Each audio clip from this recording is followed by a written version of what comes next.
Loué soit Jésus-Christ, sa paix soit avec vous. Pour donner à Mohammed la légitimité et l'autorité de la révélation judéo-chrétienne, les musulmans avancent que de même que Moïse a annoncé la venue de Jésus-Christ, ainsi que nous pouvons le lire dans le livre du Deutéronome au chapitre 18 et au verset 15, de même Jésus aurait annoncé la venue de Mohammed.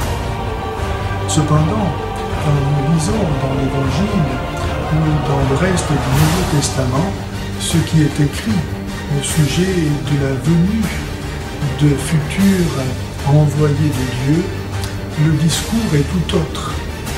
Ainsi, par exemple, dans le chapitre 24, verset 1 de l'évangile de Saint Matthieu, nous lisons « Jésus leur dit, prenez garde qu'on ne vous abuse, car il en viendra beaucoup sous mon nom qui diront « C'est moi le Christ, c'est-à-dire le Sauveur ».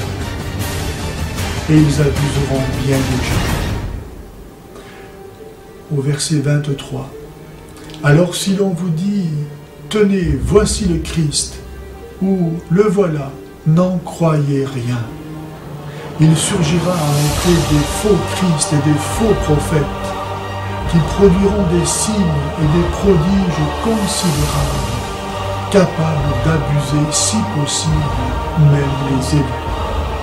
Voici que je vous ai prévenu.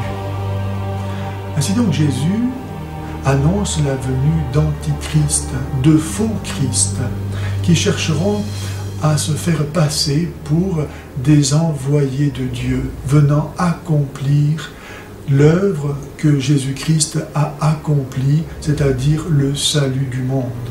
Et Dieu sait si depuis le départ du Christ pour le ciel, il y a eu des hommes se prétendant envoyés par Dieu pour apporter à l'humanité le salut du monde.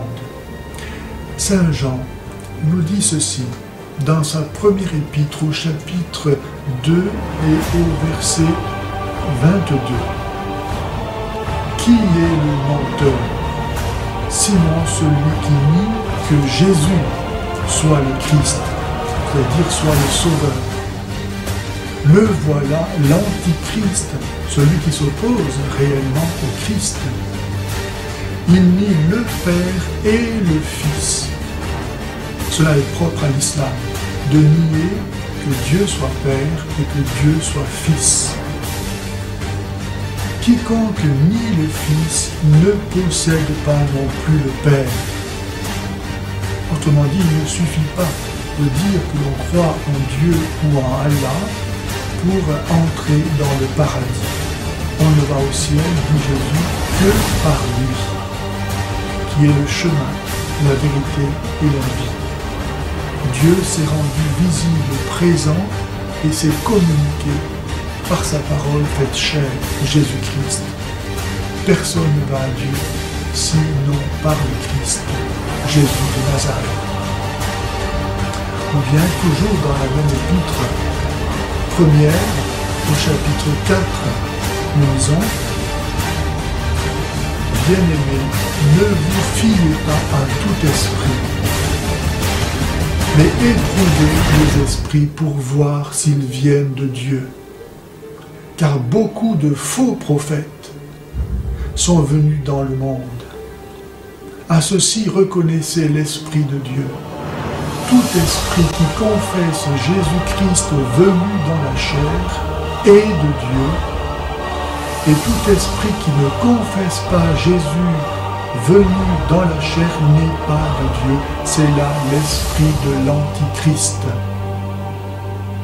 Saint Jean nous dit donc très clairement que est de Dieu celui qui confesse que Jésus est le Christ, le Sauveur du monde, et que n'est pas de Dieu, et donc est du diable, celui qui refuse de dire que Jésus-Christ est le Sauveur du monde, et qu'il n'y a donc pas à attendre un autre Sauveur après Jésus-Christ. Ces textes ont été écrits au 1er siècle de l'ère chrétienne, c'est-à-dire bien avant la venue de l'islam. Ils ne sont donc pas spécifiquement destinés à contrer l'islam en tant que tel, mais simplement à mettre en garde les chrétiens contre la venue de tout prétendu envoyé de Dieu et de sauveur de l'humanité.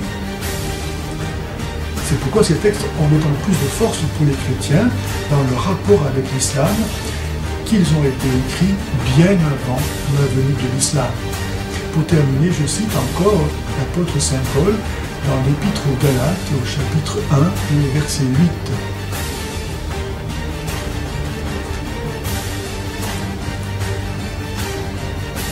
Si nous-mêmes, dit Saint Paul, si un ange venu du ciel vous annonçait un évangile différent de celui que nous avons prêché, qu'il soit maudit.